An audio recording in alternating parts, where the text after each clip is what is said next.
Radio Disney Club, le podcast. Hello tout le monde et bienvenue à tous. Quel plaisir de vous retrouver aujourd'hui pour un nouvel épisode de Radio Disney Club, le podcast. Comme d'habitude, je suis accompagnée de la meilleure équipe avec Rebecca. Salut Reb. Salut Mel. Et Yann. Salut Yann. Salut les filles. Alors bon, aujourd'hui, on va essayer de ne pas dire de bêtises, c'est important parce qu'on accueille une invitée très très particulière, c'est notre boss. Donc j'ai le grand plaisir de vous présenter Magali, autrement appelée Maggie. Salut Maggie. Salut tout le monde, je suis ravie d'être là. Alors Maggie, je vais peut-être te laisser nous expliquer ton rôle chez Radio Disney Club, ce que tu fais dans l'équipe, ou peut-être plutôt même ce que tu ne fais pas, ça ira peut-être plus vite. Bref, dis-nous un petit peu plus sur toi. Oui, c'est vrai que du coup, je fais beaucoup de choses dans l'équipe, vu que je gère un peu Radio Disney Club, mais je suis plutôt spécialisée dans la rédaction, et je suis encore plus spécialisée sur Marvel et Star Wars, et c'est pour ça que je suis là aujourd'hui. Exactement. Alors aujourd'hui, on va vous parler de cette année 2021 qui a été marquée par l'arrivée des séries Marvel sur le petit écran. Bon, des pépites selon moi. Et on va vous présenter, on va vous donner notre avis et je l'espère, on va vous donner envie de les découvrir ou de les redécouvrir prochainement. Alors je vous propose qu'on les fasse par ordre de sortie, c'est-à-dire WandaVision, selon moi la meilleure, mais je place ça comme ça, après on en reparlera. Voilà. Falcon, le soldat de l'hiver, Loki, et puis on vous parlera aussi de la série animée What If qui vient juste de se terminer. Qui commence pour Vanda? Peut-être Yann. Allez, c'est parti, c'est parti à toi. Bon, je vous décris vite fait le synopsis, mais vraiment en 2 secondes. On reviendra dessus un peu plus tard. Donc en gros, WandaVision, c'est l'histoire de Wanda et Vision qui, après tous les événements qui se sont passés avec Thanos, se retrouvent dans une banlieue pavillonnaire et vivent leur vie comme dans des sitcoms. Voilà, ça c'est la base de l'intrigue de WandaVision. Ouais, effectivement. Donc ça, c'est ce qui se passe. On va voyager à travers plusieurs décennies. Donc on va partir des années 50. Et à chaque épisode, on va pouvoir être dans une nouvelle décennie et découvrir les aventures de Wanda et de Vision. Et plus on avance, plus le scénario devient fou et totalement exceptionnel. Tout le monde l'a vu, je suppose. Est-ce que déjà, il y en a parmi vous, c'est la série préférée? Bon, alors Yann, on a entendu, moi aussi. Mag? Non, moi, c'est pas ma préférée des Marvel. Je vais vous embêter un peu de ce côté-là. Et Reb? Non, j'ai eu du mal à accrocher en fait. Non. Ah ben 2-2, c'est parfait. Ouais. Ah sérieux? Vous avez eu du mal à accrocher toutes les deux? Je trouve pas qu'elle est mal. Enfin, le début c'est quand même compliqué de s'accrocher avec la sitcom, comprendre qu'est-ce qui se passe, pourquoi on passe de génération en génération, et en fait quand on comprend, on est déjà loin dans l'intrigue. Ouais, moi j'ai plus de mal à accrocher. J'ai regardé jusqu'à la fin et j'ai bien aimé quand même, mais j'ai quand même eu plus de mal que les autres séries par exemple. Moi c'est le côté sitcom qui m'a gênée. Parce qu'en fait, j'aime pas ça. Ouais. Donc forcément, c'est plus difficile d'accrocher à la série quand on n'aime pas. Mais par contre, je reconnais que dès qu'on démarre en mode Marvel pur, donc à peu près à la moitié de la saison, là, j'ai adoré. C'est sûr et certain. Mais du coup, j'ai pas accroché avec le côté sitcom. C'est vrai qu'il faut attendre un petit moment pour comprendre pourquoi on est dans un sitcom. Je pourrais pas dire dans quel épisode. Mais c'est vrai que ça peut être déstabilisant au début parce qu'on s'attend pas à ça en regardant du Marvel. Et c'est vrai que quand le premier épisode commence, ça peut être perturbant. Moi, à l'inverse, j'ai totalement accroché, toujours pareil. Je pense que c'est que je suis vieille dans ma tête. Moi, j'adore les sitcoms. J'ai grandi avec ça et je les trouve exceptionnels. J'adorais, pour le coup, Ma sorcière bien-aimée. Forcément, au premier épisode, j'ai tout de suite accroché. C'est léger. Voilà, on commence avec un premier épisode très, très léger à la sitcom basique pour finir sur une super production Marvel. Pour moi, c'est un hommage magnifique au sitcom du XXe siècle. J'ai accroché de A à Z parce que justement, je savais que Marvel allait pas s'arrêter à une sitcom légère. Et j'ai tout de suite compris qu'il y allait avoir quelque chose de... Enfin, on a tous compris, bien sûr, mais j'ai tout de suite accroché avec ce côté de qu'est-ce qui va se passer derrière. Et à chaque épisode, on a découvert des trucs exceptionnels. Et je trouve que par rapport aux autres séries, on en parlera après, ils ont poussé le concept vraiment, vraiment très loin, puisqu'ils sont allés jusqu'à faire des choses pour ressembler aux sitcoms de l'époque qui sont quand même assez exceptionnelles. Oui, puis il y a vraiment un hommage poussé quand même si j'aime pas les sitcoms, je reconnais que le travail qui a été fait sur la série pour nous faire comprendre dans quel sitcom on se trouve, parce qu'en fait, clairement, les hommages, c'est même plus des hommages, c'est que c'est quasiment une réinterprétation de la sitcom pour Wanda et Vision. Et les détails sont fous, les références, franchement. Moi, du coup, je suis pas fan, mais j'ai trouvé ça quand même sympa à découvrir. À chaque épisode, on cherchait quelle est la sitcom. Alors attends, on est dans laquelle là? Ah, c'est celle-là, ok. Donc c'est vrai que ça, c'était marrant. Puis les génériques aussi. Les génériques, c'est génial. Je pense que c'est d'abord le générique qui nous aide à trouver dans quelle période on est, finalement, dans quel sitcom, parce qu'ils sont quand même très ressemblants au générique de l'époque. Donc c'est vrai que Bah oui, c'est vrai qu'on l'a dit, on est quand même il y a Ma sorcière bien-aimée, on va avoir des choses ressemblant à Malcolm aussi. Et puis, en plus, dans le générique, ce qui est vachement chouette, c'est qu'ils ont gardé la même mélodie de base sur tous les génériques de tous les épisodes. Il y a vraiment une note de piano qui est la même derrière et ils l'ont ou ralenti ou accéléré en rajoutant des notes de musique derrière pour coller aux épisodes, donc enfin au générique de l'époque, donc que ce soit Ma sorcière bien-aimée, Madame est servie ou La fête à la maison, enfin Malcolm, il y a toujours quand même la même sonorité derrière. Et là, ils ont poussé très loin. Et ils ont poussé aussi au niveau des premiers épisodes où ils ont réellement enregistré avec du public. Il n'y a que le premier épisode qui est enregistré en public pour les mettre vraiment dans l'ambiance des sitcoms. C'est vraiment le tout premier. Du coup, voilà, il y avait vraiment du public et il y avait tout le reste autour aussi, c'est-à-dire que les acteurs jouaient dans des conditions réelles. Il n'y avait pas d'effets spéciaux quand dans les premiers épisodes, on voit Wanda qui a des cartes qui volent partout. C'était vraiment les effets spéciaux de l'époque. Ils avaient vraiment des fils qui étaient accrochés et qui faisaient voler les cartes à droite à gauche. C'était pas un effet spéciaux de maintenant. Puis il y a une autre particularité dans les épisodes avec les sitcoms initialement, c'est les publicités. Parce que qui dit épisode à la télévision dit publicité. Et du coup, ils ont intégré dans WandaVision des mini-publicités qui en plus nous donnent énormément d'indices en fait pour mieux comprendre ce qui est en train de se passer, mais en même temps, ça nous perd parce qu'on comprend rien clairement jusqu'à ce qu'on nous dise tout. Et du coup, c'est super sympa ces petites pubs qui viennent casser un peu l'épisode, mais qui en fait nous rappellent qu'on est vraiment à la télévision, quoi. Et puis on va revoir aussi tout au long de la série, on va voir réapparaître des acteurs qui étaient dans d'autres films Marvel. Il y en a plusieurs. Il y a Monica Rambeau qu'on va découvrir. Il va y avoir Darcy qui revient aussi et Jimmy. Alors Jimmy Woo, je sais pas si je le prononce bien. Oui. Voilà, Jimmy Woo. qui était dans Ant-Man, qui revient. Et c'est super agréable de voir des acteurs comme ça qui sont au second plan arriver et finalement avoir un rôle assez important. Ouais, surtout ils sont pas mal développés alors que on pouvait presque les avoir oubliés parce que alors autant Darcy elle apparaît un peu plus je trouve que Jimmy Woo, mais ils sont remis sur le devant de la scène et je trouve ça sympa, c'est vrai de les revoir comme ça. Oui, puis après comme pour Monica par exemple, on apprend comment elle va évoluer et c'est dans cette série-là qu'elle devient ce qu'elle va devenir plus tard. Elle se retrouve avec ses pouvoirs, quoi. Exact. Donc, je pense que cette série est intéressante parce qu'on la connaissait pas plus que ça et là, enfin, elle prend tout son intérêt dans cette série. Bah en fait, on la connaissait enfant, il faut dire, mais on n'avait plus de nouvelles d'elle depuis qu'elle avait grandi.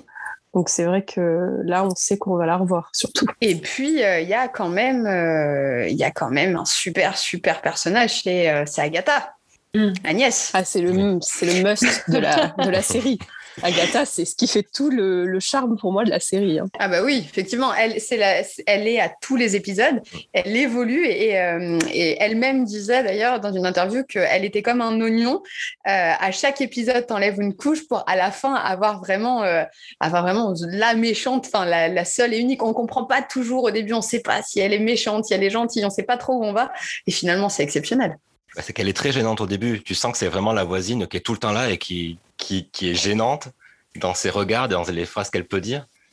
Et tu comprends tout à la fin. Cette façon de nous mener en bateau avec ce personnage jusqu'à ce qu'on nous la dévoile. En plus, on nous la dévoile vraiment en fin d'épisode. Enfin, c'est un énorme cliffhanger pour nous dévoiler qui elle est et après nous donner un épisode où on comprend beaucoup mieux qui elle est avec son passé, tout ça. Enfin, c'est génial, quoi, jusqu'à voir son costume qui est assez impressionnant. En plus, moi j'ai adoré le personnage d'Agatha. C'est vraiment, je trouve, une grosse réussite pour la série pour le coup. C'est un peu la cerise sur le gâteau. On a profité tout le long de Wanda et Vision. On les a revus comme on les aimait avant et on les a vus tout le long. Et à la fin, on se rajoute ce personnage-là qui fait exploser le truc. C'est elle qui va faire exploser le truc, c'est-à-dire que c'est elle qui à chaque fois ramène cette espèce de sensation un peu comme dans la 4e dimension où à un moment on se sent mal à l'aise mais on comprend pas vraiment pourquoi. Comme quand en Vision il marche dans Westview, qu'il arrive au bout, c'est-à-dire où les gens répètent les mêmes mouvements sans cesse. On a cette sensation de mal-être, on sait pas trop pourquoi et qui est vachement bien traduit à l'écran du coup. Et on va voir Agatha qui va avoir un rôle déclencheur auprès de Vision. Du coup, on sait que c'est fait exprès derrière, mais c'est génial. Et on va avoir la chanson. Alors, la merveilleuse chanson. Ah, non, c'est vrai.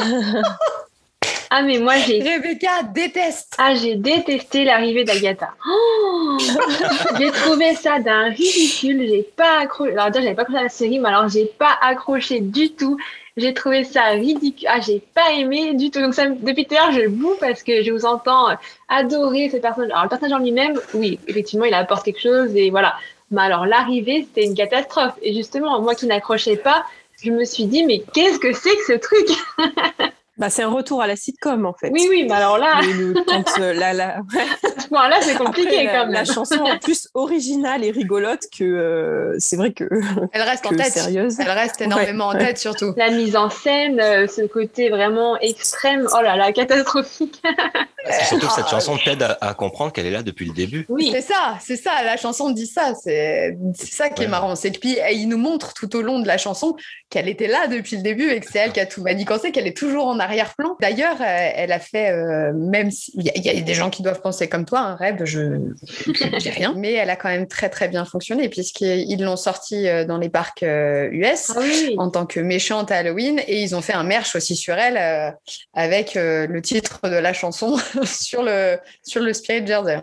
Donc elle est, on te l'achètera pas pour Noël Rêve. non, c'est pas la peine. En revanche, si vous avez des idées, moi je suis preneuse, je le veux bien celui-là. Mais en fait, la musique, elle est dans la continuité du personnage d'Agnès. D'Agnès, la voisine gênante et lourdingue. Enfin, moi, je l'ai vu comme ça, même si je suis d'accord, c'est un retour à la sitcom, donc c'est pas la partie que je préfère. Je préfère l'Agatha sombre qui est obligée de se battre pour sa vie au début de sa vie, justement, et qui en devient méchante par la suite. Mais en fait, c'est logique quand même dans la série qu'il y ait une chanson comme ça, je trouve. Oui, c'est vrai. Non, mais tout était bien. Pour moi, alors encore une fois, Rêve, je sais que t'es pas d'accord. Je trouve que c'est vraiment alors, ne rigolez pas. Moi, je dis Kevin Feige dans ma tête. Je sais que ça se prononce Kevin Feige ou Feige ou je sais pas exactement comment. Ah oui. Moi, je dis Feige aussi. Voilà, moi je dis Feige dans ma tête. Désolée pour lui. En tout cas, c'était son bébé et c'est vrai que je trouve qu'il a réussi à vraiment imbriquer.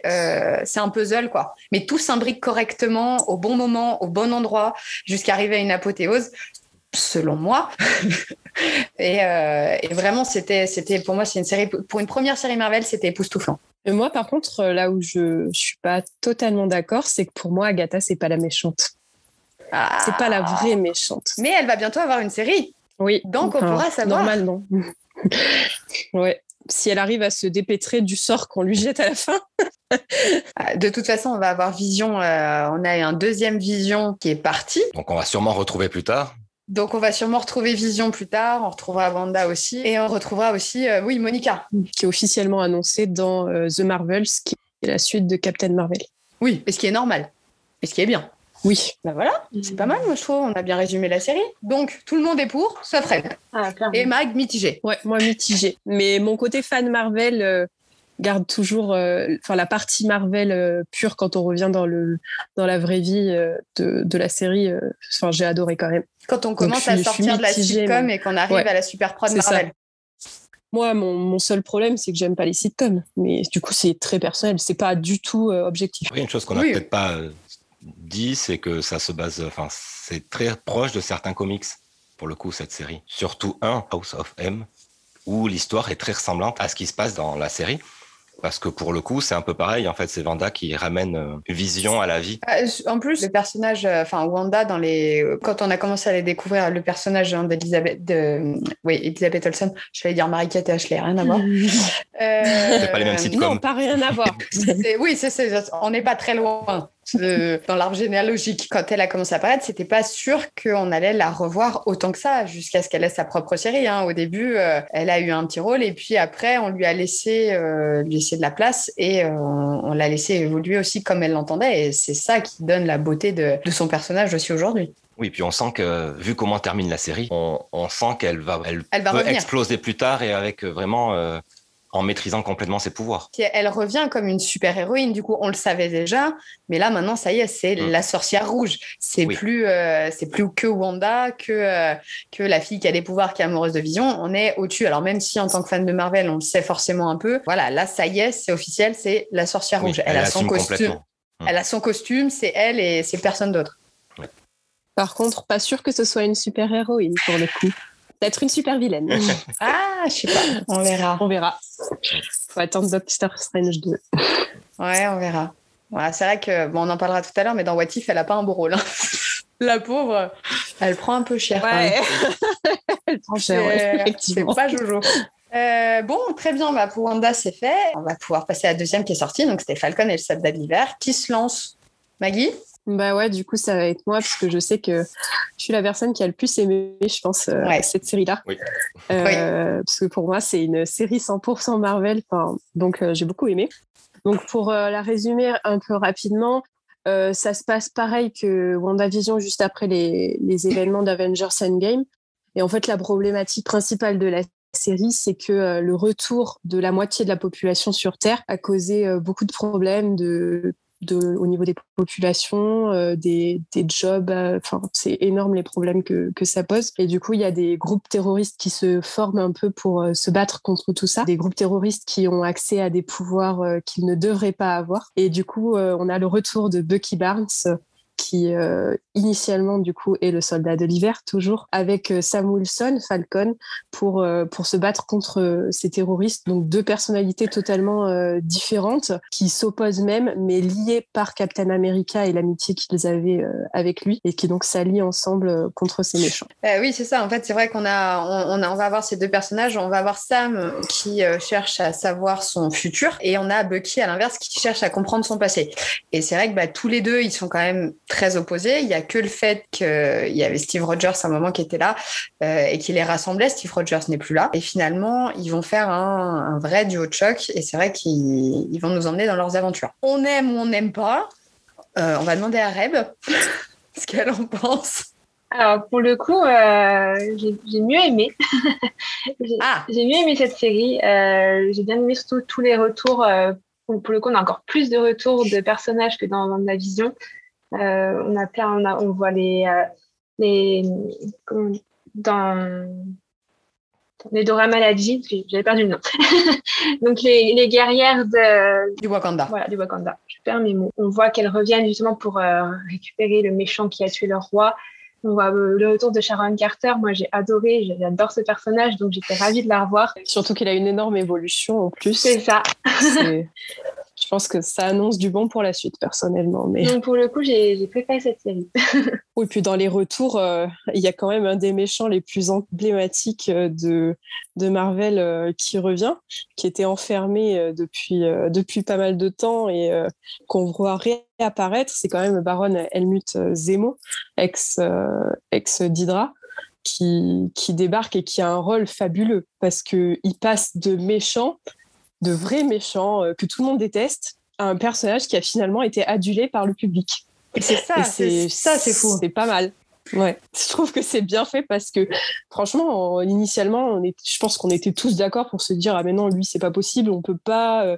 Il a tué le père de T'Challa, tout le monde le déteste absolument, et puis ils le rendent sympathique, ce qui est quand même rigolo, je trouve. Enfin, c'est un bon changement dans la série, quoi.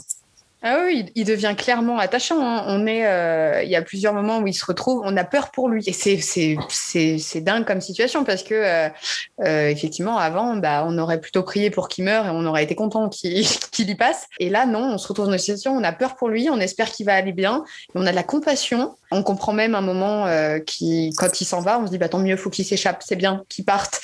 C'est ça. On comprend pas, effectivement. Je suis d'accord avec ce point-là. Par contre, moi, Sharon, alors je suis vraiment très, très, très attachée à Captain. S'il m'entend, je le salue. J'ai beaucoup de mal avec le fait que Sharon devienne la méchante de tout ça. Méchante ou pas, exactement, on en saura sûrement plus après. Mais j'ai pas accroché avec le fait que la petite Carter devienne une méchante. Elle n'a pas suivi les traces de la famille. J'aime pas. Mais justement, en fait, c'est l'exact opposé, l'exact cheminement opposé qu'on a eu avec Zemo. C'est-à-dire que Zemo, on passe de « on le déteste » à « on a de la compassion et on l'apprécie », alors que Sharon Carter, au début, on se dit « oh, trop bien, Sharon Carter », et à la fin, on se dit « mon Dieu, mais on est peut-être face à un des pires méchants de l'univers Marvel », sans savoir vraiment, parce qu'au final, on ne fait qu'une ébauche, comme comme beaucoup dans ces séries. Ces séries, je pense qu'elles servent pas mal de tremplin pour la suite des événements au final. Mais du coup, c'est vraiment l'exact opposé pour moi de ce qui se passe avec Sharon et ce qui se passe avec Zemo. Et puis, on va pouvoir aussi en apprendre un petit peu plus sur Sam et qu'est-ce qui s'est passé avant. Et puis, on apprend aussi un petit peu plus sur Bucky. On va vraiment aller plus loin dans les personnages. Et je trouve que même si j'ai préféré Wanda, on l'oublie pas, mais ce que j'ai aimé dans cette série, c'est que ils sont plus réels, ces personnages. Qu'est-ce qu'un super-héros aujourd'hui, dans la vie d'aujourd'hui, de tous les jours, et eux, ça peut être le cas. Clairement, ou l'un ou l'autre, ça peut être le cas. Et c'était, à part le bras, ou Wakanda, tout ça, bon, d'accord. Mais sinon, il colle vraiment aux problématiques d'aujourd'hui. C'est plus réel que Wanda. Et ça permet de peut-être plus s'identifier à eux, en fait. Clairement, ils ont des défauts. Et la série nous les pointe du doigt à chaque fois. Et du coup, c'est vrai que ça les rend plus humains. Sam l'est complètement. Donc, forcément, il correspond bien au personnage du plus humain. Mais même Bucky, au final, malgré son sérum de super soldat, paraît plus humain avec ses failles. Moi, je suis très attachée à Captain. Et du coup, le nouveau Captain America, il était fait pour être détesté, forcément. Mais quelle horreur! Mais horrible! Horrible, atroce. Non, mais de toute façon, dès le départ, quand il nomme un nouveau Captain America, on a un problème. Déjà, dès le départ, quand on voit ça, on s'est tous dit « Ah non, c'est pas possible, on va pas l'aimer. » Même s'il avait été le plus adorable de la Terre, on aurait dit « On l'aime pas. » Voilà. Mais quand même, et alors, moi, j'ai un problème, c'est que c'est le fils d'un acteur connu qui joue aussi dans Marvel. Et du coup, c'est égaux. Mais alors, moi, j'ai tellement du mal parce que je vois du coup la ressemblance physique et il y a un moment ça se passe pas dans ma tête. Alors ils y peuvent rien et en plus ils jouent très bien les deux dans leur rôle, mais c'est vrai que pour le coup il y a je vois la ressemblance physique entre les Gardiens de la Galaxie et la série et j'ai un peu de mal à accrocher. Ça fait une raison de plus de pas l'aimer en fait, peut-être simplement voilà. Bon, après la série nous donne tellement de raisons de pas l'aimer que forcément je crois qu'il y a pas grand monde qui a eu beaucoup d'affection pour ce personnage. Il y avait quand même beaucoup de défauts jusqu'à son pétage de plomb magistral quand même qui en a choqué plus d'un. Ah, quand il bute le mec sur la place là avec son bouclier. Ouais, avec son bouclier, c'est quand même on est tellement éloigné de Captain America que c'est vrai que il bousille ce qu'il représente, quoi, l'icône qu'il représente. Et ce qui est bizarre parce que à la fin de la série, dans la série, au début, c'est quelqu'un de bien, cet homme. Oui. C'est vraiment que c'est quelqu'un de bien, c'est quelqu'un de respectable. C'est vraiment un Steve Rogers 2. Il a vraiment la même âme. Et finalement, il va, je sais pas, la même. Ça lui monte à la tête, quoi. Ouais, c'est ça. Ça lui monte à la tête. Il va avoir un pétage de plomb et on va découvrir une petite dame qui va arriver et qui va nous planter le décor pour la suite. Ouais. Oui, c'est vrai que ça plante beaucoup de décors parce qu'en fait, toutes ces séries, elles nous montrent des méchants qui sont très différents les uns des autres. Et du coup, cette dame-là, c'est censé être Madame Hydra. Donc, le retour d'Hydra, alors qu'on n'en avait plus trop entendu parler. Et qui donc, en plus, ce nouveau Captain America, enfin, qui n'est plus du coup, mais qui rejoindrait son équipe, ça va être problématique, je pense. Surtout qu'on la voit également dans la scène post-générique de Black Widow. Pardon. De Black Widow. Mais j'en dis pas plus.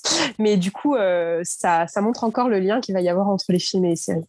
Ça nous montre une nouvelle méchante, probablement, qui va venir nous bouleverser tout ça. Ouais, même si en fait, pour l'instant, on ne sait pas du tout si elle est méchante ou pas, parce qu'à aucun moment on la voit être vraiment méchante ou elle n'a pas de comportement. Ouais, elle a quand même un comportement assez suspect avec Captain. Voilà. Elle se range quand même du côté des problèmes, oui, on va dire. Ça. Elle se range pas du côté. Oui. Voilà. On a quand même plus d'indices qui nous tendent à donner qu'elle va être du côté des méchants. Et c'est bien parce qu'on n'avait plus de méchants. Oui, un vrai méchant qui suit tout le monde, oui, on n'en avait plus. Donc. Yann, t'as aimé ? Oui, non, moi je vous laisse parler depuis tout à l'heure parce que c'est vraiment une série à laquelle j'ai pas accroché. Je l'ai vue jusqu'à la fin. Moi, j'ai eu un problème avec les deux personnages principaux. Je les ai trouvés qui passaient leur temps à se chamailler. Ah oui. Ils se chamaillaient en non-stop. Il se passe plein de choses autour d'eux et t'as l'impression qu'ils réagissent pas. Même j'ai l'impression que tous les autres personnages ont vachement de charisme, sauf eux, qui sont là tout penauds dans tout le long de la série, qui se transportent là. Et pas étonnant qu'on en arrive à aimer le méchant de base, étant donné qu'il est vachement mieux que les deux personnages principaux qui, pour moi, n'avancent pas. Et tout le long, de leur chamaillerie fait qu'ils nous agacent. Enfin, moi, ils m'ont agacé. Mais du coup, le discours de Sam Wilson à la fin ne t'a pas ému? Parce qu'effectivement, il se chamaille tout le long de la série. Mais c'est vrai que ce discours sur la place des Noirs, clairement, il est quand même énorme. C'est un discours à la Captain America, pour le coup. Et c'est là que, du coup, ça marque un tournant dans la série, puisque c'est là qu'il se rend compte que c'est lui qui devrait être Captain America. Mais quand même, il a du charisme à ce moment-là, non? Oui, mais ça arrive à la fin. C'est trop. Et il faut vachement d'épisodes pour planter un vrai décor et vraiment faire évoluer les personnages. Ouais. Moi, c'est vrai que je voyais plus la série justement comme le développement des personnages pour arriver à cette fin-là, alors que toi, tu l'as vu comme plus trop traîner en longueur. Oui, je pense que je m'attendais à autre chose, un petit peu plus intéressant, et à voir des personnages vraiment posés et qui assument vraiment ce qu'ils sont. Alors, je comprends qu'il y ait un doute au début, mais ça a trop traîné. Je rebondis un peu sur ton discours, Mag, et sur le discours du coup. Mais c'est à ce moment-là aussi qu'on lui en veut un peu d'avoir rendu le bouclier et qu'on se dit, t'aurais quand même dû le garder parce que regarde, à cause de toi, tout ce qui est arrivé. Oui, c'est sûr qu'il aurait dû le garder dès le début. Mais on sait dès le début, de toute façon, que c'est la mauvaise idée ce qu'il a fait. On le comprend vite. En fait, peu importe, je pense, ce qui se passe en Marvel, on est toujours content de retrouver des personnages. Après, à l'inverse, ayant eu WandaVision avant, j'étais vachement déçue de me retrouver avec ça. Parce que je m'attendais à quelque chose dans la continuité, c'est-à-dire quelque chose qui sorte de l'ordinaire, quelque chose de pareil en fait, quelque chose de fou, un concept nouveau. Enfin, je sais pas pourquoi j'étais restée sur quelque chose de waouh, alors qu'en fait je me suis retrouvée avec une série version film Marvel. Et j'étais contente de retrouver les personnages, j'ai été contente d'en apprendre un peu plus. Mais effectivement, j'ai trouvé ça un peu longuet comme Yann. Je pense qu'il y a des passages... j'ai pas vu le développement en soi du personnage, j'ai vu plutôt... On aurait pu passer un peu plus loin. Et je suis d'accord avec Yann sur le fait que on en vient à s'attacher au méchant parce que il est tellement plus charismatique à ce moment-là que les deux autres, même si je les aime bien, hein, attention. Et... En fait, je crois aussi que j'en ai un peu marre qu'on tourne autour de Captain. Captain, il est parti, il a fini sa vie, il a fait ce qu'il avait à faire. Ce serait bien qu'on passe à autre chose que Captain America et que toujours rester sur ce symbole. Même si je sais que c'est dans les histoires, j'aimerais bien que Sam soit Sam et que Bucky soit Bucky, quoi.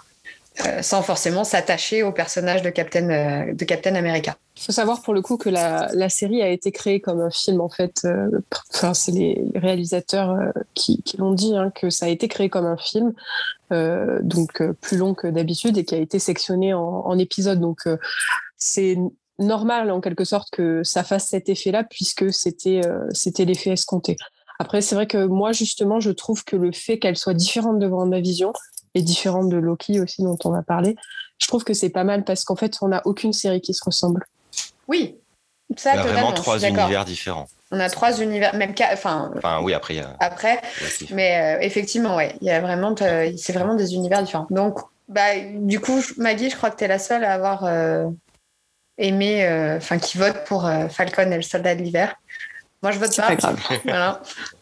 Après, j'ai quand même plus voté pour Falcon que pour WandaVision. Ah non. On a dit on vote pour un. Et à la fin, on choisira celui qu'on a le plus. Voilà, c'est comme ça. Et on est bien parti. Ah ouais, mais après, entre Falcon et Loki, j'avoue, je sais pas quoi choisir. Hein. On va voir. Peut-être que y a Reb. Reb, elle va peut-être nous expliquer un petit peu Loki. Oui. Et peut-être qu'on va changer d'avis. Oui, en effet. Donc, le petit dernier, Loki, qui était très, très attendu, notamment parce qu'on a le retour de ce personnage irréductible qui ne meurt jamais. Et on découvre d'ailleurs que il n'a pas péri dans les films Marvel parce qu'il a été sauvé. Il s'est retrouvé pris dans un engrenage assez déroutant. Mais du coup, il est bien là. Il était toujours là malgré tout ce qui se passait dans Avengers. Endgame et tout ça. En fait, du coup, il s'est fait alpaguer dans la première notion qu'on a du multiverse, en fait. Donc, il plante un peu le décor de toute cette notion de multiverse, tout ça. Et en fait, on découvre que il y a en fait des variants, donc des variants de Loki, et qu'il n'est pas le seul Loki, ni dans cette forme, ni dans cet univers-là.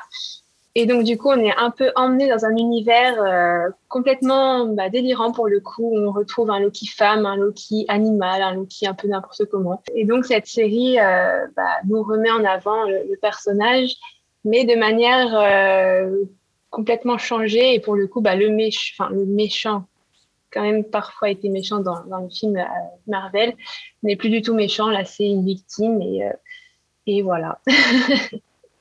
Alors moi perso, j'ai bien aimé l'univers. Pour le coup, j'ai accroché.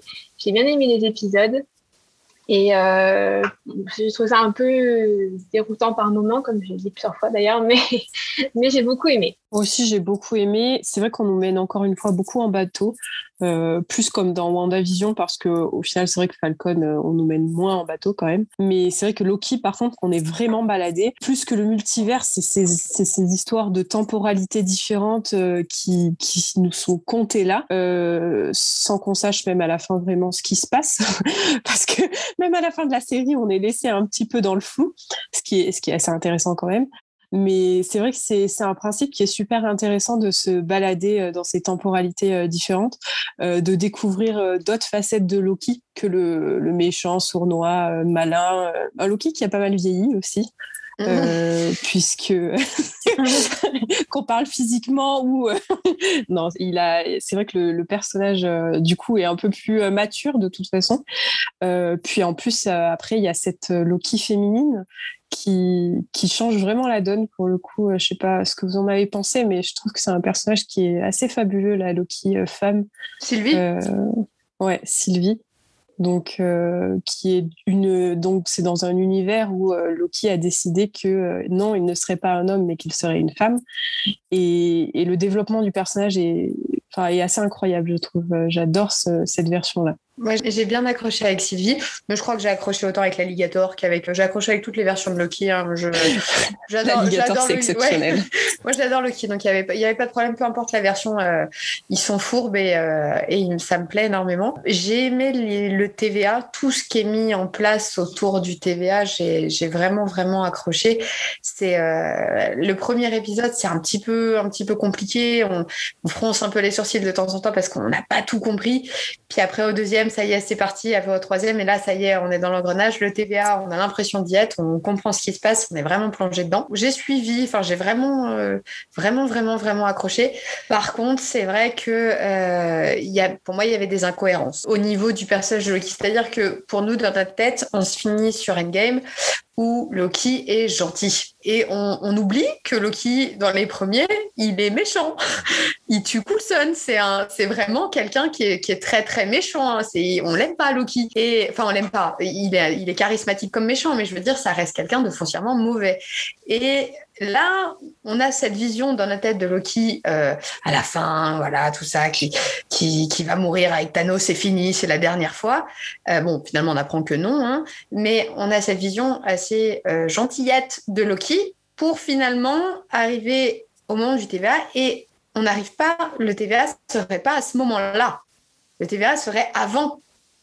Ça serait le Loki de 2012, si je dis pas de bêtises. Et du coup, il y a un parallèle qui est assez compliqué puisqu'il va le comprendre quand il va voir sa mère se faire tuer. Et c'est là que tout changerait dans sa tête. Et moi, il y avait des incohérences. Il y a des choses où j'ai pas compris, où je me suis dit, ou peut-être que c'est moi toute seule qui ai pas compris. Je sais pas. Mais il y a des choses qui sont pas passées, les connexions sont pas faites, et il me manquait quelque chose. En fait, on reste dans cette double facette de Loki.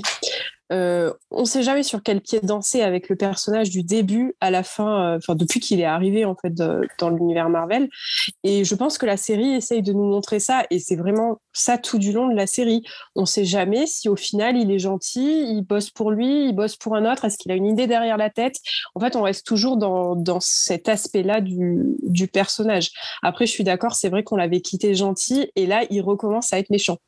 Même si il a c'est pas pas méchant pour être méchant ou pour avoir le pouvoir, tout ça, on se rend compte quand même qu'il n'est pas tout gentil partout. Alors moi, j'ai accroché à cette série. Et ce que j'ai adoré, c'est le duo entre l'enquêteur et Loki. Je trouve qu'ils fonctionnent super bien et qu'ils se répondent bien, et je trouve qu'ils portent bien la série, les deux. Quand Sylvie arrive, bon, ça m'a moins enthousiasmé. Je trouvais que c'était un peu long, finalement. Je trouvais qu'il se laissait un peu porter par cet autre Loki et qu'on l'oubliait un peu, lui, à certains moments. Oui, mais c'est Loki aussi. C'est ça qui est beau. C'est que Loki... monsieur de l'habitude enfin Tom et aussi Loki, c'est Loki, ça marche, même si Loki et Sylvie c'est le même à la base personnage. C'est pour ça que c'est horrible ce que j'essaye de dire. Mais certains me comprennent. Non, mais on comprend. On comprend. Mais d'ailleurs, je comprends ce que tu dis, et c'est un moment qui m'a perturbée, c'est qu'on a l'impression qu'au fur des épisodes, ils tombent presque amoureux, enfin, pas tout à fait amoureux, ils sont pas en train de faire des bisous, mais il y a quand même des moments où c'est assez ambigu. Si. Et, si, clairement. Et là, moi, ça m'a perturbée, parce que je me suis dit, non, mais en fait, vous êtes la même personne, ça, c'est bizarre ce que vous faites là. Mais alors, pour moi, j'ai trouvé ça génial, parce que Loki ne pouvait tomber amoureux que de lui-même. Mais voilà, on est d'accord. On reste dans le personnage qui est totalement mégalomane. Oui. Il tombe amoureux de lui-même, point, c'est tout. Et en une version plus dure que lui, en plus, c'est-à-dire une version beaucoup plus assumée. Et c'est ça qui est génial, c'est qu'il tombe sur une version de lui qui est géniale. Oui, mais c'est vrai qu'à côté d'elle, il fait gentillet, finalement. Ah oui, clairement. Parce que je trouve qu'elle elle est vachement plus badass que lui. Il fait naïf, t'as raison, Max, c'est ça, il fait naïf, en fait, à côté d'elle. Je reviens, du coup, juste sur le personnage de Mobius, donc l'enquêteur. C'est incroyable de se dire qu'on est face à Owen Wilson, je trouve, en tant qu'acteur. On a l'habitude de voir le mec dans des rôles de comique absolument fous. Enfin, que moi, je regarde pas trop les films américains comiques, j'aime pas trop ça, mais je sais que lui, c'est ses rôles. Et là, on le voit dans un rôle qui est beaucoup plus sérieux et on le reconnaît à peine. Et je trouve que ça montre ses talents d'acteur. Vraiment, j'ai été bluffée par ses prestations. Oui, c'est vrai. Ils ont fait vraiment, ils ont formé un très très bon duo tout au long, et la performance d'acteur est exceptionnelle aussi, c'est vrai. Après, Mobius, on sent dès le début aussi qu'on va s'attacher à cette personne parce que il est gentil, il est sincère. Il est droit dans ses bottes et il fait en fonction de sa conscience. Donc, même s'il sent qu'à un moment, ça dépasse les règles, si ça lui semble juste, il va quand même essayer d'y aller. C'est un petit peu, Mobius, c'est un peu ce justicier, finalement, qui tout au long de l'épisode va croire en l'impossible. Et c'est-à-dire que Loki est quelqu'un de bien, mais il va, voilà. Et c'est lui qui nous permet dans notre tête aussi de nous rendre compte que peut-être Loki finalement, enfin nous on le savait déjà parce qu'on a vu Endgame et du coup à la fin tout ça se finit bien, mais que finalement Loki est quelqu'un de bien. Et j'ai beaucoup aimé. Alors par contre moi je m'attendais pas du tout à ce que, attention spoil, mais bon enfin normalement des gens qui vont nous écouter vont savoir, mais je m'attendais pas à ce que les gardiens du temps n'existent pas. Je m'attendais vraiment à ce que ce soit des méchants. Je pensais pas que ça allait être des robots. Et je pensais pas qu'ils allaient nous amener plus loin et qu'on allait aller jusqu'aux gardiens. Tout le long, on se demande ce qui se cache derrière, parce que finalement, plus ça avance, et quand ils se retrouvent dans cet univers où il y a tous les Loki qui sont ensemble, tu comprends pas trop pourquoi il y a que eux, finalement. Parce que finalement, il n'y a personne à part eux dans toutes les versions qui puissent exister, mais ils sont tous là. Et tu te demandes bien où est-ce que ça te mène. Et c'est vrai que la fin, découvrir ce palais avec le gardien à l'intérieur, c'est ouf, quoi. Celui qui demeure. Celui qui demeure, c'est ça. Celui qui demeure, exact. C'est la seule appellation qu'on a du personnage, qui a l'air d'être un personnage ultra puissant, puisqu'il voit tout, il sait tout, et que c'est lui qui a l'air de contrôler vraiment toutes les temporalités, tout ça au final. Mais je pense qu'on va en entendre parler encore un petit moment aussi. Ça fait partie des méchants, enfin des potentiels méchants. Est-ce qu'il est méchant ou pas? On ne sait jamais dans ces séries au final. Mais bon, il a l'air d'être méchant, en tout cas pour Loki. Après, est-ce qu'on le reverra ailleurs? On ne sait pas. Mais du coup, c'est assez intéressant ce personnage qu'on nous balance à la fin et dont on ne sait rien au final, puisqu'on le voit vraiment qu'à la fin. Alors, il y a une théorie dont on m'a parlé, je ne l'ai pas vérifiée, c'est Josh qui était notre invité il n'y a pas si longtemps que ça qui m'en a parlé. Une théorie que si on lance en même temps Wanda et en même temps Loki, au moment où ils sont avec celui qui demeure et il va dire une phrase, je n'ai pas la phrase exacte, hein, mais il dit une phrase comme « Ah, là, il est en train de se passer quelque chose ». C'est pile au moment où Wanda est en train de devenir la sorcière rouge. Il paraîtrait que ça se à la seconde, ça se fait. Alors, je n'ai pas vérifié s'il y en a qui ont envie d'essayer, mais c'est une théorie qui pourrait être digne de Marvel. Effectivement, c'est vrai qu'ils travaillent tellement sur ce genre de détails que ce serait possible. Après, on a quand même de grosses choses qui arrivent dans les films, notamment avec les Éternels. Et on se demande aussi s'il n'y a pas les Éternels qui pourraient venir bouleverser et faire ce problème dans les timelines comme ça.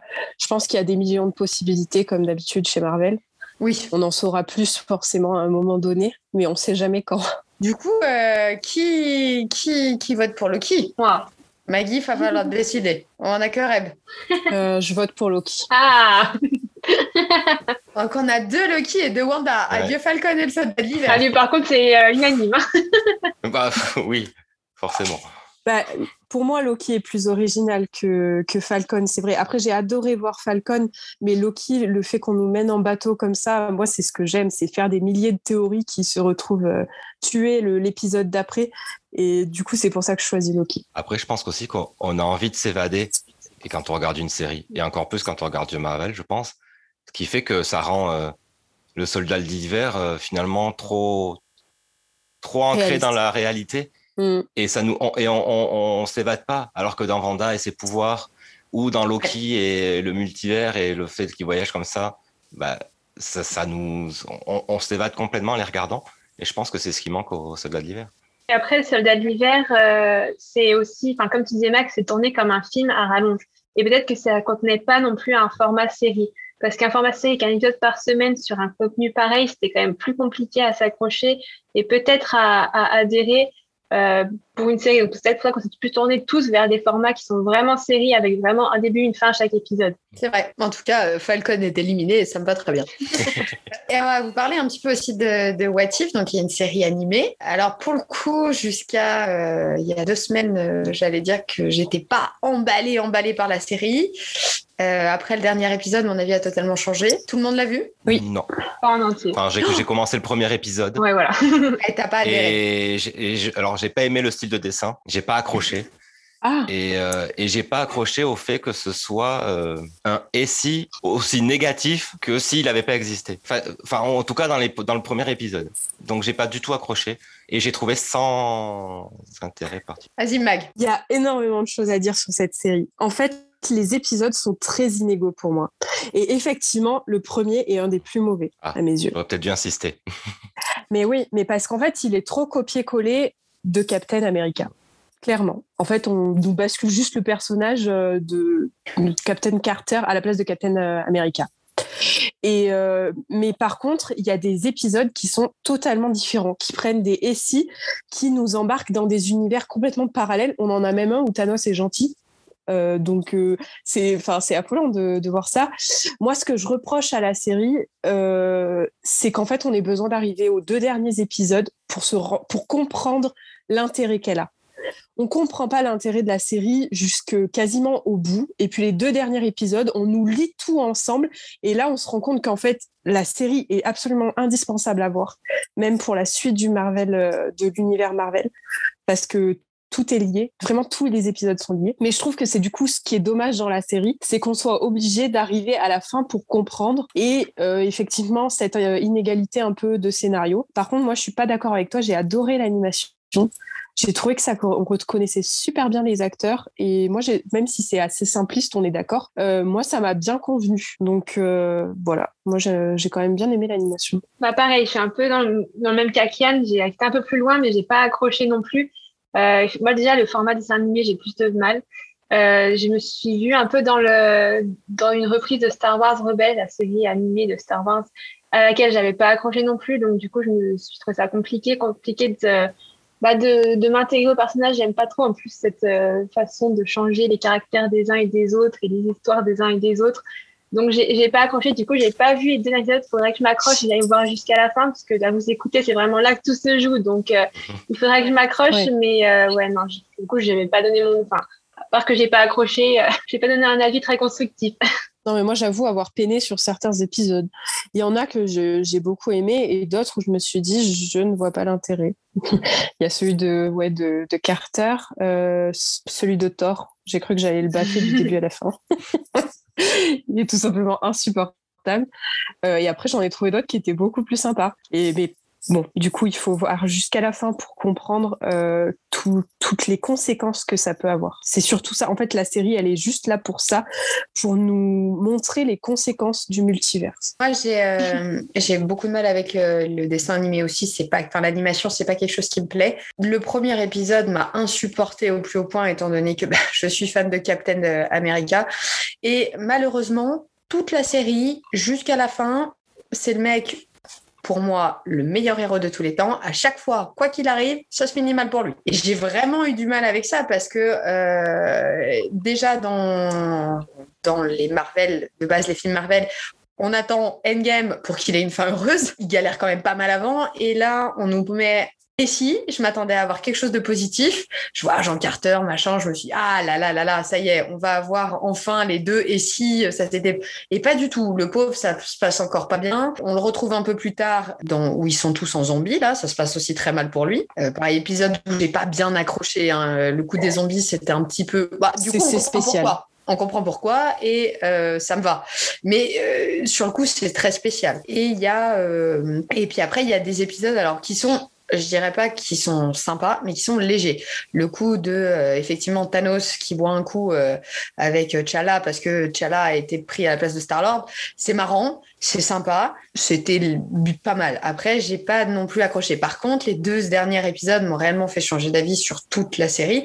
J'ai enfin compris pourquoi on s'était tapé ça avant et ça a un réel intérêt. Ce que je voudrais par contre souligner, c'est important, je trouve, c'est que ces épisodes étaient courts et... je n'ai jamais vu le temps passer, même si je n'ai pas aimé. C'est-à-dire que, quoi qu'il arrive, j'ai été plongée dans un univers Marvel, dans le multiverse, et j'ai pas vu le temps passer, que j'ai apprécié ou que j'apprécie pas plus. Voilà, ça restait... j'ai aimé regarder, même si j'aimais pas à la fin l'épisode, j'ai aimé regarder. Et d'ailleurs, je l'ai regardé jusqu'au bout et je regrette pas, je vous conseille vivement de le faire. Oui, je pense qu'il était vraiment nécessaire de parler de cette série parce qu'on est tous plus ou moins d'accord du coup sur le fait que, déjà, échec de mettre Captain Carter en premier parce que c'est peut-être le moins bon en qualité, mais c'est surtout que les conséquences après pour tout ce qui va arriver sont énormes et on peut les comprendre qu'avec les 2 derniers épisodes. Et ça amène en plus à la suite de la MCU parce que on va avoir, on comprend beaucoup de choses sur le multiverse. On a Strange aussi qui part un petit peu dans un autre personnage. Enfin, faudra regarder. Hein, je pourrais pas vous expliquer comme ça. Ouais, c'est peut-être l'épisode.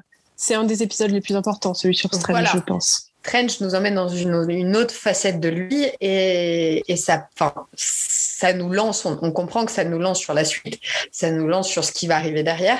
Bon, malheureusement, les films ont été repoussés, donc il faudra qu'on attende encore un petit peu, mais en tout cas, on se languit d'avoir les prochains films Marvel. Ça, je pense que c'est unanime à toutes les séries qu'on a vues sur Disney+. On a vraiment hâte de retourner au cinéma et de voir un Marvel parce que ça nous a mis l'eau à la bouche. Je suis à 2 tendances là-dessus parce qu'il y a un Marvel qui est sorti entre-temps, c'était Black Widow. Je sais qu'il y en a d'entre vous, c'est-à-dire... de toute façon, je crois qu'on est partagé en 2 dans l'équipe ce soir. Il y en a qui ont aimé et il y en a comme... Yann, je parle pour toi, je me permets, qui ont détesté. Et je suis la première. Black Widow, on n'est pas là pour en parler ce soir, mais c'est dans la continuité de la MCU. S'il n'y avait pas eu le générique de fin, la scène post-générique, comme tu en parlais tout à l'heure, Maggie, pour moi, le film ne valait rien. Je vais loin dans mes mots, je sais. Mais j'étais pas... Alors vraiment, totale déception, quoi. Vraiment totale déception. Alors, je sais que Reb t'a adoré, Mag aussi. J'ai regardé les stories, donc je sais. Et oui, donc peut-être que tu veux nous dire 2-3 mots d'ailleurs. Moi, je l'ai trouvé dans la lignée des autres films de super-héros. Ça a l'originalité de pas être une vraie origin story, puisqu'on retourne dans le passé, mais pas si loin que ça. Et pourtant, on nous donne toutes les clés pour comprendre de A à Z, du coup, le personnage de Natasha. Et moi, j'ai trouvé ça super intéressant, beaucoup d'action. C'est un film qui est plutôt tourné espionnage en plus. Il y a des trucs de fou, des folies pures à la Marvel, des trucs qu'on verrait jamais dans la vraie vie. Mais c'est ce qui est sympa. Moi, j'ai vraiment passé un bon moment. Puis, en plus, c'était le premier film que je suis allée voir au ciné depuis le Covid. Donc, je pense que ça participe à l'engouement quand même quand on retourne comme ça au cinéma. Mais enfin, moi, je l'ai beaucoup aimé. Et, même si, effectivement, il n'a pas une place hyper importante, je pense, dans le Marvel Cinematic Universe, à part d'introduire le personnage de Yelena. Je pense que c'est surtout ça. Et voilà, à part ça, mais je pense que c'était quand même sympa et ça permettait de donner à Black Widow son propre film et de mieux la connaître. Moi, pareil, j'ai beaucoup aimé, comme tu l'as dit. J'ai beaucoup aimé parce qu'effectivement, c'est un film dans la lignée de ce qu'on a déjà vu, tourné sur un personnage. Et à regarder comme ça au cinéma, moi, j'ai passé un bon moment. Effectivement, il y avait des jolies scènes. Et puis, Natasha, j'avais envie de savoir un peu plus sur elle, donc j'étais contente quand même de la connaître un peu mieux. Après, oui, il y a des incohérences. J'ai déjà parlé avec toi, donc je sais que tu as relevé des incohérences phénoménales. Mais moi, en tout cas, j'ai passé un bon moment. Je trouve que c'était un bon film et c'était une belle production. Ah, voilà. Alors, vous le voyez pas, mais moi, je vois la tête de Yann et il est absolument dépité. Yann, tu veux nous en dire un petit mot? Donc moi, je l'ai vu aussi et pour le coup, j'ai été perdu dès le début du film. Alors déjà, bon, j'ai adoré la musique. J'ai trouvé que la BO était bonne dans ce film et je pense que c'est la seule chose que j'ai aimée. Moi, je m'attendais à une autre histoire. Je pensais qu'on en aurait appris un peu plus sur elle et comment elle en était arrivée, comment elle était devenue Natasha. Et moi, j'avais une histoire en tête qui n'a rien à voir à celle qu'on voit dans le film. Moi, je pensais qu'elle était plus ou moins dans ses étoiles, enfin qu'elle dansait, qu'elle est devenue Natasha par la suite. Et en fait, là, on apprend qu'elle est depuis toute petite. Elle est un peu, elle est dans l'histoire depuis toute petite. Finalement, donc j'ai rien compris. Et il se place 15 000 trucs. Il y a des explosions partout. Il lui arrive jamais rien. Et finalement, c'est merveilleux. Il y a son père, il y a sa mère, voilà, et sa sœur. Et tu te dis bon, bah très bien. Tout explose. Et qui c'est qui reste? E4. Et il rentre tranquille à la maison. Bon, bah ok, merci, salut. Voilà, j'attendais beaucoup sur ce film et j'ai pas accroché. Moi, je te rejoins parce que je pensais aussi qu'on allait partir plutôt de à quel moment Natasha était passée avec Fury et comment elle avait évolué avec Nick. Et pas du tout. On s'est retrouvés encore avant. Pourquoi pas? À la limite, ça me dérangeait pas de savoir comment elle avait été comme ça. Par contre, effectivement, ça pète partout. Il y a des explosions. Alors c'est génial. Hein, il y a de l'action, de l'action, de l'action. Hein. Alors l'autre, il lui arrive jamais rien.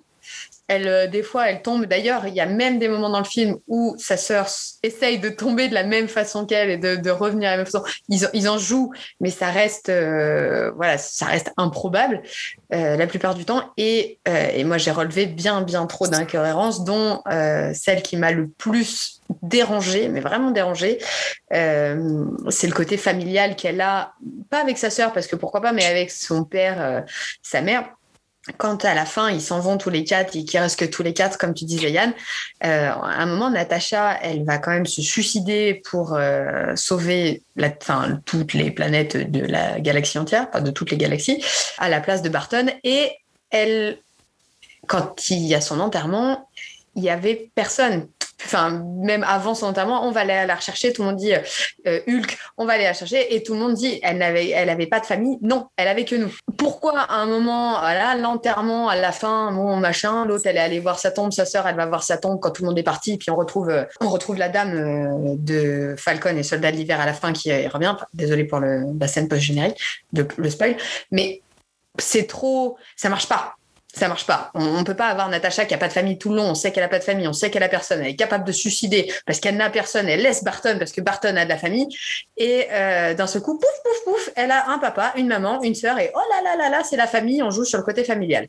Moi, j'ai vraiment pas accroché avec ça. Ah ouais, c'est vrai que c'est tourné pour et surtout que c'est censé se passer avant. Forcément, puisqu'elle n'est plus là. Mais oui, forcément, c'est vrai que quand tu m'en as parlé, quand tu en parles là, c'est vrai que c'est pas très cohérent. Là, là-dessus, j'ai beau avoir adoré le film et mettre tous mes espoirs dans les scénaristes, c'est vrai que là, il y a un petit problème. Ouais, mais c'est pas son papa et sa maman. Et c'est pas sa sœur. Mais il la joue quand même à la familiale. Il la joue très, très famille à la fin et il montre ça. C'est pas son vrai papa, c'est pas sa vraie maman, mais c'est quand même joué pour. Et d'ailleurs, à la fin, si c'était pas son papa et sa maman, il les aurait pas sauvés. Oui, on voit qu'il a été fait après. et qu'il n'a pas été réfléchi comme la plupart des autres films, c'est-à-dire de façon linéaire. Et lui, je pense qu'ils l'ont vraiment trop reculé en arrière et intégré. C'est vrai qu'il a peut-être pas été réfléchi. Voilà, il y a 2-3 autres choses. Alors, qu'on disait dans les scènes d'action comme ça qui sont assez choquantes, il y a aussi un moment, alors je sais plus pourquoi c'est j'ai perdu les noms, excusez-moi, le monsieur qui les tient avec l'odorat là, comment il s'appelle? Non, mais aidez-moi s'il vous plaît parce que sinon je vais galérer. Tu parles, mais voilà, le russe. Lui, à un moment, pour se sortir, elle va se péter le nez. On est d'accord? Oui. Alors là, c'est le médecin qui parle. On t'écoute. C'est mon métier. Voilà. C'est n'importe On est d'accord. C'est n'importe quoi. J'ai hurlé à cette scène. C'est pas possible. Ça n'existe pas. Cassez-vous le nez. C'est pas grave. Vous sentirez toujours. Non, mais voilà. C'est vrai, c'est n'importe quoi. Je suis pas médecin pour le coup, mais c'est surtout que Natacha, elle se fait quand même éclater la gueule la plupart du temps. Tu vas pas me dire que toutes les fois où elle s'est fait éclater la tronche, il lui reste alors soit on va au bout et du coup ça marche, mais du coup elle a plus rien parce qu'elle s'est fait éclater la gueule trop souvent, soit on est du côté médical et effectivement c'est pas possible et tu nous le confirmes ce soir. Donc voilà, encore une incohérence qui fait que malgré un super bon film d'action, malgré des acteurs formidables, on a découvert des acteurs qui étaient super, la scène post-générique est super cool parce qu'elle nous amène à autre chose.